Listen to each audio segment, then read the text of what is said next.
Kahit po medyo kaya naman namin puntahan yung Pampanga branch, pero kahit po hindi kami naka-personal visit, guided naman po lahat.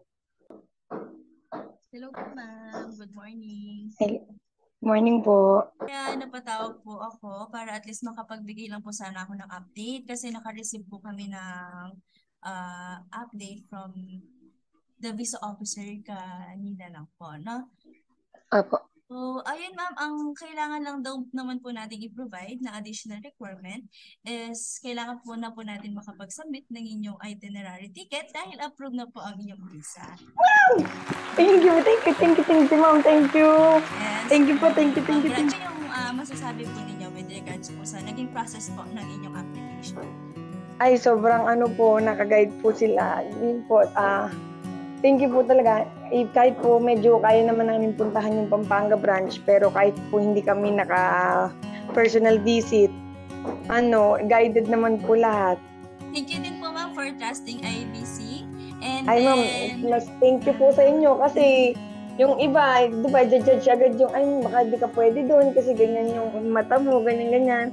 Pero kayo po, tinulungan niyo akong ma-approve. Thank you po. Ayun ma'am. Hingi na lang po ako ng statement sa inyo or kung advice po na pwede niyo masabi sa mga gusto rin pong mag-apply for student po sa New Zealand. IBC is legit and hindi naman talaga, lahat naman talaga ng process kahit direct to work, hindi naman talaga ganun kadali. And, yung support nila talaga ng sobra. Thank you, ma'am. Thank you. Thank you po sa laging pagsagot sa mga follow-up ko po, sa pangungulit ko. Yun po, sa mga huwag kayong magduda sa IBC. Yun. Okay legit po. sila, Ayun, legit. So, bali yun lang naman po yung purpose kung bakit ako napatawag. So, you can share the good news na po with your family. And again, thank you, ma'am. Thank you. Pinakabad niyo ako, ma'am. Kanina pa yung 9 yung chat niyo.